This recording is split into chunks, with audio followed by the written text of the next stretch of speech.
Do ghosts really exist? Are we alone? Is there life after death? It looks like a giant ape with a man's face. Welcome to Chasing the Truth, from the normal to the paranormal, with your host, Sean Graham. Today's full radio interview will be at and is brought to you by IamDarkWaters.com, the home of the best paranormal entertainment bang for your buck. Become part of the Dark Waters family and subscribe to IamDarkWaters.com.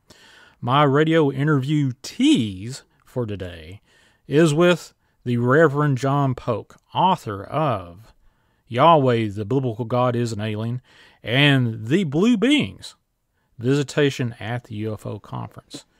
So enjoy this little tease. Taste of what's in that book. What was the actual contact with these blue beings? Was there any media that was recorded? You mentioned that there was a cameraman there, Shaffrey. Was that how you pronounce it? Ron Sharfy. Sharfy, there we go. Ron Sharfy. Did he record any of these things? You know, and this is the easiest way to argue against us.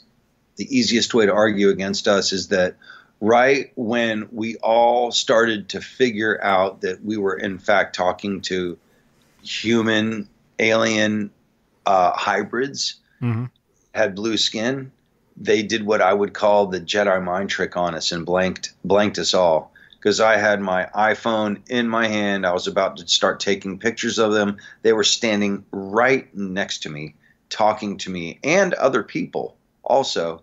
And I was about to start taking a bunch of pictures of them. Ron Sharfy, and his job was to do the videography on the conference.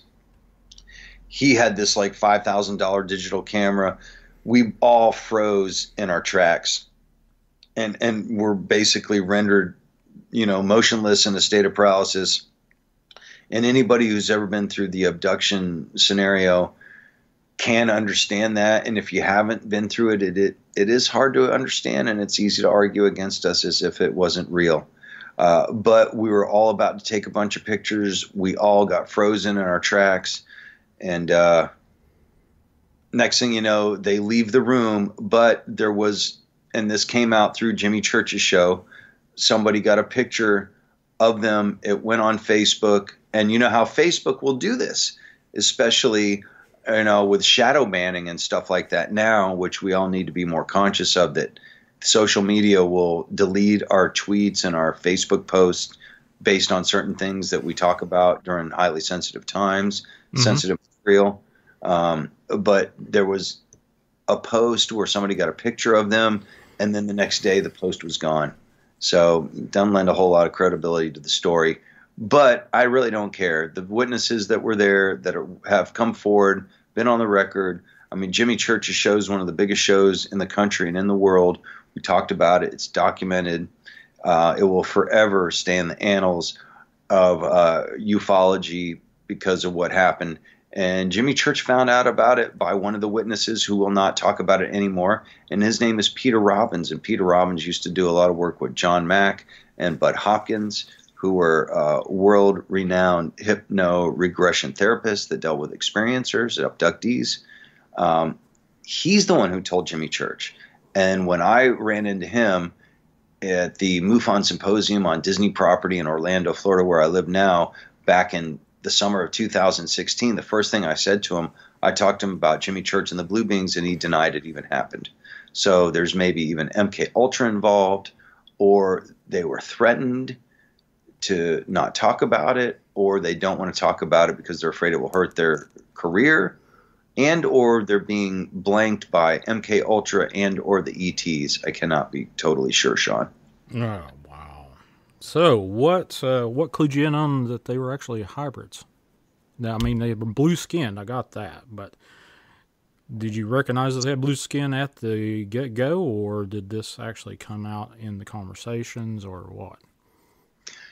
So, you know, perfect question, Sean. So imagine you meet somebody you've never met before, and they come up to you and you start talking to them.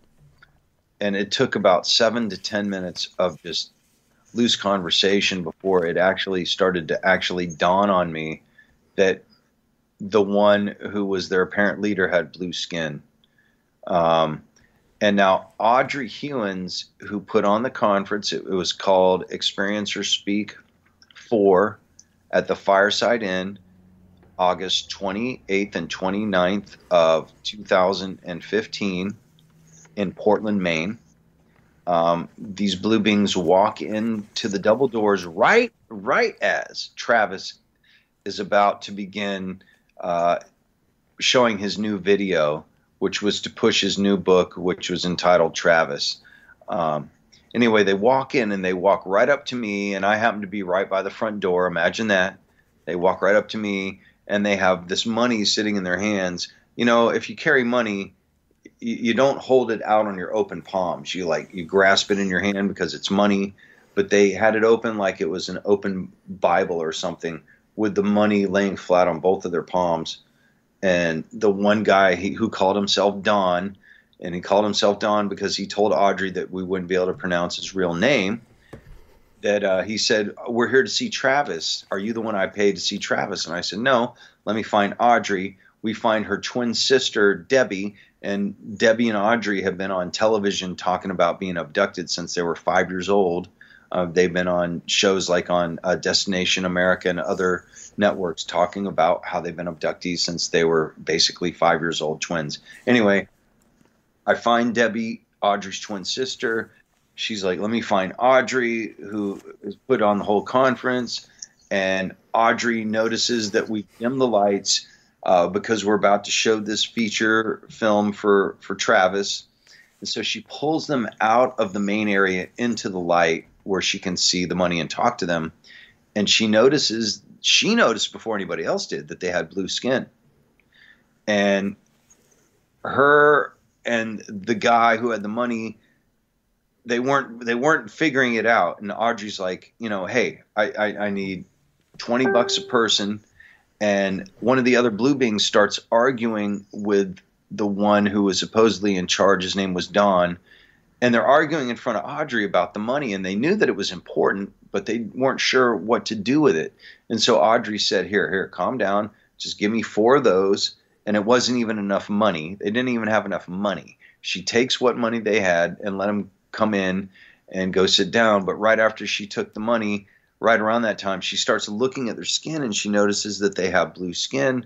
And she starts looking for telltale signs of body art. So she's looking at the creases around their eyes. Perfect way to tell if there's somebody who's done some kind of body paint or body art. She cannot notice any cracks in the paint, because if you paint somebody's face, you paint somebody's body, once the paint dries, it's going to crack. It's going to start to recede into the cracks and crevices, especially around the crow's feet around your eyes. Mm-hmm. She can tell any telltale signs of that. Then she starts looking at their hair follicles on their arms, and paint will bunch around hair follicles. It will just start to pull and gather around hair follicles. She didn't notice anything like that. And then anyway, the 2 blue beings out of the 4 of them, 2 of them had blue skin, 2 of them did not. But the 2 that were arguing about the money, Audrey finally gets the money. Then they walk over to Travis. And this is the part that he will not admit, but Audrey talked about on Jimmy Church's show, Fade to Black, is that they start picking up his DVD, start picking up his books, and just start doing some small talk with him. And he said something to the effect, "Are you enjoying the conference?" And they said, "Well, we just got here. We came here to see you." And anyway, I don't know the rest of the conversation, but they went and sat down. And where did they sit down? They sat down right in front of me. Then we watched his DVD, which is probably about an hour and a half. And then there was a question and answer period after that. And bear in mind, this whole time, I have no idea that they're anything but people that just showed up late. Audrey saw everything at this point, and I saw nothing. But the second that the video was over and the question and answer period was over, they walked up to me and started talking to me. And then a crowd formed. And this is where I'm not going to go into a ton of detail because I want people to buy the book. But that's where they started talking to me, and a crowd of people surrounded us and started asking them questions. And then that's when they did the Jedi mind trick on us, when we were all starting to figure out that they had blue skin. R. Keith Andrews, who was Psychic of the Year, I think 7 or 8 years ago in Canada, was the one who walked up to them first, standing right next to me, and said that you had blue skin. And then that's where Don, their apparent leader, said, yes, I'm a shifter. Thanks for listening to my radio tease for the Reverend John Polk's interview.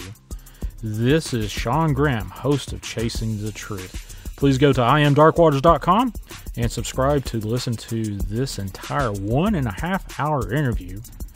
And let's chase the truth.